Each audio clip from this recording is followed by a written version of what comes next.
Okay, so now we're going to have a look at Parsvottanasana.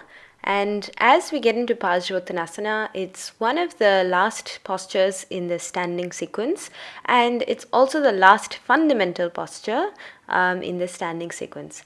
Typically, we can see this as a posture that combines the Trikonasana as well as the forward folding aspects that we just learned, and it kind of puts it together in a coherent structure. So, first to come into the posture, we want to stand in Samastitihi with the toes together, the heels slightly apart, really lifting the energy, draw the Uddiyana Bandha in, keep the chin nice and parallel. And now we're going to step the feet back just like you would in Trikonasana, except that the left heel is kind of facing the right heel. Next, you want to bring the hands in reverse Namaste if this feels possible. Now, this could be an intense stretch for some people, and I will show you a variation briefly. But just for now, just keep in mind that you want to draw the belly in, open out the shoulders, kind of really stamp down through the feet, have this firm foundation, lift the chest nicely, square the hips, and as you face the back wall, keep in mind that we're starting towards the back, but then we'll eventually come towards the front because that's the way to come back to Samastitihi. So as you stay here, kind of draw the right hip back and the left hip slightly forward, lift the chin up so you have this nice length, this axial extension, and exhale, fold down. And we can just stop just about halfway here. So you really find this foundation, draw the belly in, and the Nasagra Drishti is the entire focus in this posture. So you're going to place your mind in the tip of your nose and nicely press with your Namaste, your reverse Namaste, into your back.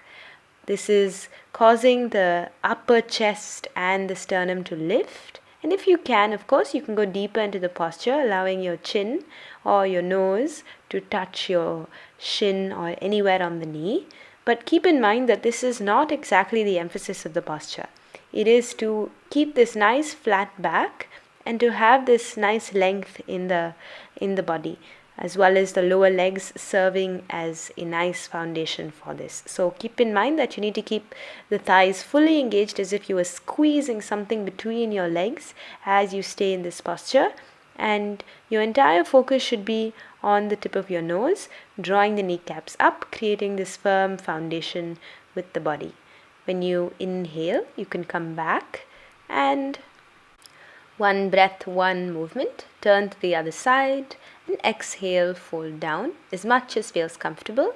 Once again, keep the Uddiyana Bandha in focus and fold forward and release. As you stay here for anywhere between 3 to 5 breaths, depending on your ability to stay within the posture, take your attention just internally and observe the state of your mind. Before you come back, you lift up fully, lead with the chest, and exhale, return to Samastitihi. Perfect. Now we're going to look at just some of the modifications to make this posture a little bit more accessible. As they say, everyone can do Ashtanga except the lazy. So Ekam, inhale, step back, and really set up the feet position nicely and carefully, because this is really the crux of the posture, to make sure that you're not too wide and you're really lifting the chest up. And now you're just going to, instead of grabbing and doing the reverse Namaste, which is inaccessible, you're just going to try and grab the opposite elbows. So as you can see here, I want you to grab the opposite elbows and try and pull the elbows down here. So it's not just that you're grabbing, you're kind of opening up the chest as well as rolling the shoulder blades back. Try your best to not allow the hands to really touch the lower back, because this is going to be counterproductive. But as you inhale, exhale, fold down and just fold halfway. This position is plenty. I would say even a little further up than this, where you have this nice flat lower back and you're drawing the belly in, but this actually encompasses all the elements of a full Parsvottanasana, because you have the forward bend, you have the grounding through the legs, as well as this nice hip action where you're controlling the descent. Keep in mind that the Drishti is one of the most important aspects of this posture, and as you stay here, try and pull your elbows away from your shoulder girdle while creating length from the neck and the top of the head all the way till the sit bones. If you feel like you can go deeper into the posture, but a variation I would give is just not to go so deep that your chin is on your knee or further down on your shin, but just go as much as feels comfortable. Remember to lead with the chest.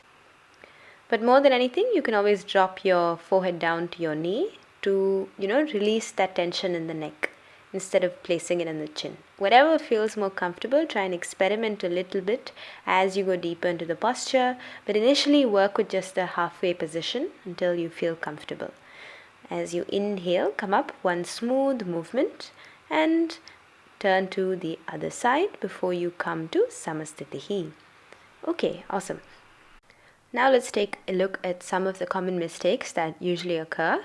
I usually see that this comes from bad movement habits from vinyasa classes, but even more so because there's this notion of what the triangle is, and it translates into the Parsvottanasana as being perhaps one of the biggest mistakes that we can see in getting in and getting out of this posture. So when you go into the Ekam position, where you keep the feet wide and you turn towards the back wall, usually what happens is that the feet are way too wide, and you need a steady and stable base to be able to fold forward. And this can only happen when you shorten the distance. In fact, this is one of the postures with the shortest distance between the feet. But you want to make sure that the thighs are both facing towards the back wall, and as you enter the posture, make sure that your knee isn't bent.